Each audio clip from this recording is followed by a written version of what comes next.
बाबा हनुमान जी को प्रणाम। महान त्यागी बाबा जमदेव जी को प्रणाम। परमात्मा एक। नमस्कार बाबा, नमस्कार।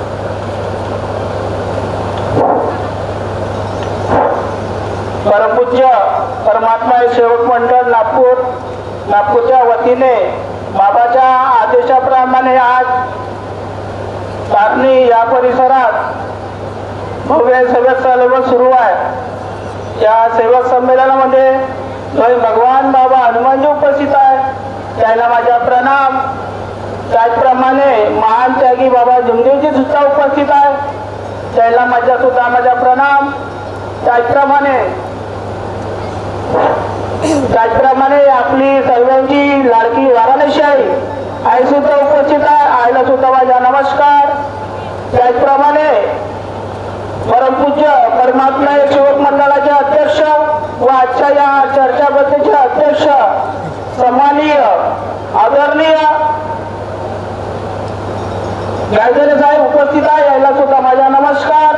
त्याचप्रमाणे परमपूज्य परमात्मा सेवक मंडळाचे ज्येष्ठ मार्गदर्शक व माझे सुद्धा मार्गदर्शक व आजच्या या कार्यक्रमाचे उद्घाटन आदरणीय सन्माननीय राजगुरुजी सुद्धा उपस्थित आहे, याला सुद्धा माझा नमस्कार। त्याचप्रमाणे परमपूज्य परमात्मा सेवक मंडळाचे सचिव आदरणीय सन्माननीय मेहर साहेब उपस्थित आहे, राहुल साहेब उपस्थित आहे, याला सुद्धा माझा नमस्कार। त्याचप्रमाणे परमपूज्य परमात्मा सेवक मंडळाचे कोषाध्यक्ष आदरणीय सन्माननीय देहकर साहेब उपस्थित आहे, याला सुद्धा माझा नमस्कार। त्याचप्रमाणे परमपूज्य परमात्मा सेवक मंडळाचे संचालन आदरणीय सन्माननीय शिंदेकर साहेब उपस्थित आहे, याला सुद्धा माझा नमस्कार। त्याचप्रमाणे परमपूज्य परमात्मा सेवक मंडळाचे संचालन व आमचे मोठे भाऊ रघुभाऊ खापरे सुद्धा उपस्थित आहे, याला सुद्धा माझा नमस्कार। त्याचप्रमाणे परमपूज्य परमात्मा सेवक मंडळाचे संचालन व आमचे काकाजी नखाते काकाजी उपस्थित आहे, याला सुद्धा माझा नमस्कार। त्याचप्रमाणे परमपूज्य परमात्मा सेवक मंडळाचे संचालन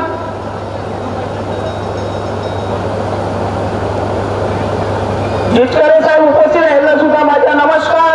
त्याचप्रमाणे परमपूज्य परमात्मा सेवक मंडळाचे ज्येष्ठ मार्गदर्शक आदरणीय सन्माननीय सोनकुसे काकाजी उपस्थित आहे, याला सुद्धा माझा नमस्कार।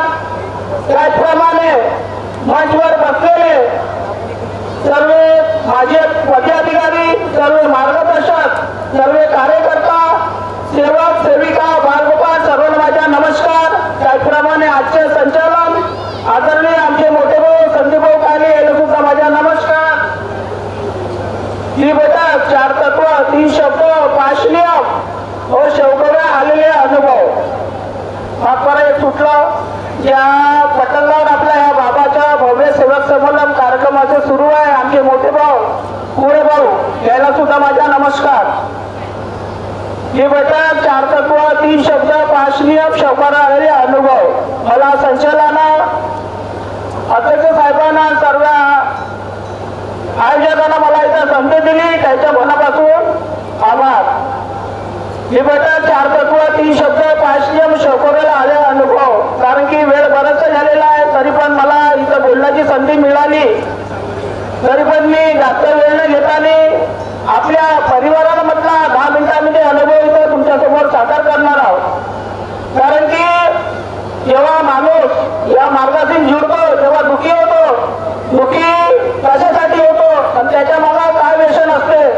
माझ्या मागं माझ्या दारूचा व्यसन होता, ते मोठमोठं व्यसन तो माझ्या परिवाराला पूर्ण अंदरच्या अंदर मी खात होता। परिवार म्हणजे काय याची जाणीव मला स्वतःला नव्हती, म्हणजे माझे दारू नम्मी स्वतः परिवार म्हणजे काय याची जाणीव मला कधी होती नाही, कारण की माझी संगत व्यसनी लोकांसोबतच होती। त्या व्यसनी लोकांच्या संगतीमुळे मी स्वतः रिवर्स आलो होतो, कारण की माझे कर्म वाईट होते, माझ्या कर्मामुळे मी रिवर्स आलो।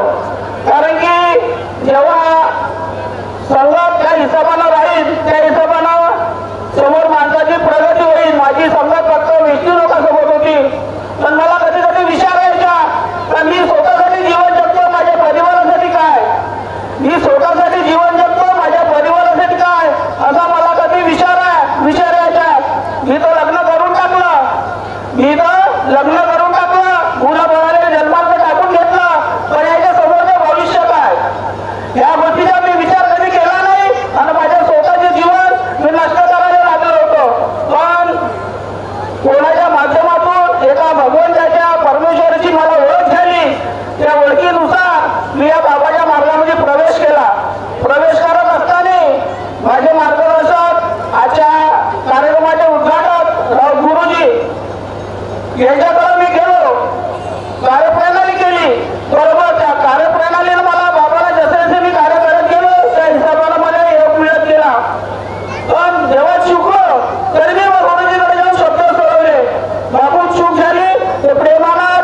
मुलीची सोडवणूक करायची.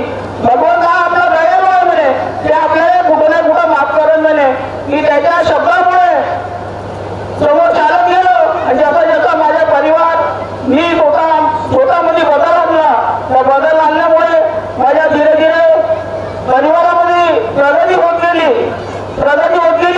तेव्हा माझ्या या गोष्टी लक्षात आल्या, काय जीवन म्हणजे काय.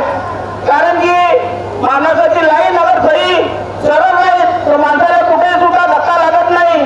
तसं जे बाबाचे कार्य सुद्धा आहे, जे बाबाच्या कार्यामध्ये नेहमी बाबाच्या कार्याला तत्पर आहे. त्या बाबाचे काही गुण अगर आपल्या लक्षात घेतलं तर आपल्या परिवारामध्ये कुठंतरी काटा दुखणार नाही. एवढा माझा आत्मविश्वास मजबूत आहे.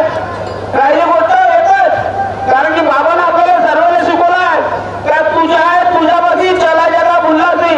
कारण की आपलेच कर्म आपल्याला फायदा करत ना, आपलेच कर्म आपल्याला कुठेतरी वाईट करत. म्हणून बाबांना जास्तीत जास्त बोट कर्मावर ठेवला. अरे म्हणे चुका तू करते म्हणे, प्रश्न मला विचारतो म्हणते. तरी गोष्ट आहे, कारण की कर्म आपले कसे आहे, या कर्मावर आपल्याला जास्तीत जास्त भार द्यायचा आहे. कारण की कर्म अगर चांगले असेल तर बाबाला मागायची काय गरज नाही, बाबा स्वतः आपल्याला आपोआप देणार आहे. अगर कर्मामध्ये कुठेतरी आपला फरक असेल तर भगवंतासमोर आपण किती बी अगरबत्ती लावू, किती बी कापूर लावू, तरी भगवंत काय आपल्याला देणार नाही. म्हणून बाबाला तो शब्द आपल्यामध्ये फेकला आहे का तुझ्यापाशी चला जगा बुललासी. राहिला परिवारामध्ये जेव्हा बसतो एकट्यानं परिवाराचे कार्य झाले पाहिजे, त्या भगवंताने आपली आवाज गेली पाहिजे.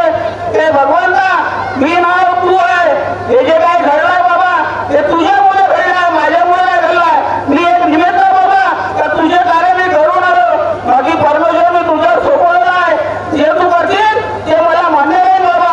अगर हे विचार अगर मनामध्ये ठेवलं तर आपल्या परिवारामध्ये मला नाही वाटत कुठे नाही आपल्याला दुःख येईल ते आपल्या कर्मामुळे. माणूस आहे, शरीर आहे, शरीरामध्ये विजय होणारच आहे. पहिली गोष्ट आता आमचे अध्यक्ष साहेब गायधन साहेब नेहमी सांगत राहते हा शरीर आहे, हा शरीरामध्ये कुठं नाही कुठं विजय होणार नाही. माणूस जन्माला आलाय, त्याचे मृत्यू वाटायला आहे, हे गोष्ट तेवढी सत्य आहे. कारण की हा शरीर आहे. जसं लहानपण म्हणजे माणूस खेळते, खेळाचे दिवस आहे तो खेळते, जेव्हा मोठा होते त्याच्यापेक्षा जास्त खेळते, पण जसा अजून बुजुर्ग होते त्याच्यापेक्षा जास्त खेळते. म्हणजे त्याला दुःखाची जाण होत नाही, पण जशी जशी त्याची वय जाते त्याला कुठं ते जुने दुःख राहते, ते कुठं ना कुठं त्याला ठेप लागते, त्याची जाणीव त्याला होते. काऊन होते? कारण की जेव्हा हे फुल राहते तर कुठं ना कुठं त्याला फरक पडते. जेव्हा तो मर्यादामध्ये जास्त येते त्याच्यामध्ये फरक पडते. परमेश्वर आहे, परमेश्वर पाशी सर्व गोष्टी माप आहे. केवळ माप आहे अगर आपल्या कर्माची जर सोडवणूक केली तर. अन्यथा आपण किती बी भगवंत करू, भगवंता मी तुझ्या कार्याला येतो, माझ्या परिवाराचं दुःख दूर करून होणार, हे आपली स्वतःची कुठेतरी चूक आहे. कारण की परमेश्वरने सांगितलं आहे तुम्ही आपल्या परिवारावर बसून आपल्या घरीच परिपूर्ण शब्दाची सोडवणूक करा. अगर नाही होत असेल तर आपल्या मार्गदर्शन जे कोणी असेल त्याच्या घरी जाऊन सोडवणूक करा. तेव्हा मी त्याच्या शब्दामुळे तुम्हाला कुठेतरी आनंद करेल, हे भगवंताने शब्द दिलेले आहे. म्हणून मी ऐकावे जनाचे करावे आपल्या मनाने. आपण हजारो सेवक बसला, पण माझा पहिला दिवस कसा हे स्वतः आपल्याला जर बोटात ठेवलं तर दुसऱ्या बोट ठेवायची काय गरज पडणार नाही. कारण की मी स्वतः दुःखी होतो म्हणून मी या मार्गातून प्रवेश केला. आज बाबाई पुण्याही आहे, माझा परिवार चांगला झाला. जे मी मागितलं नाही ते मला भगवंताने दिला. फक्त कुठंतरी मनाला समाधानी करायला लागल, फक्त कुठंतरी मनाला समाधानी करायला लागल. अगर मन अगर समाधानी केलं नाही तर माणूस कुठं हा लोभी आहे. बरं शासनानं हा सेवक सर्व आपापल्या परीनं स्वावलंबी जगून आला, सर्व आपापल्या परिवार चालून आला. कारण की सर्वच्या मार्गामध्ये भगवंत आपापल्या शौकाला चांगलं ठेवतात कशासाठी, कारण की त्याच्या गुण त्याचे कर्म त्याच्यापाशी. म्हणून एवढे हजारो सेवक रामसैनिक सर्व आपापल्या प्रकारानं बरोबर आहे. म्हणून मी आजच्या पुढे एवढंच बोलली, कारण की बाबाने दिलेले 4 तत्व, 3 शब्द, 5 नियम याच्याकडे लक्ष द्या आणि आपल्या परिवाराकडे लक्ष द्या. आपला परिवार अगर चांगला झाला, अगर आपल्या परिवार चांगला झाला तर हे समजायचं कुठेतरी भगवंतानं माझी हात कुठेतरी ऐकली, माझ्या गाणे कुठेतरी भगवंताने कमी पडलं.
महात्मानं बोलताना इतर बाबांना दिलेले 4 तत्व 3 शब्द 5 नियम एवढंच बोलतो. माझ्या शब्दाला विराम देतो. सर्व माझा नमस्कार.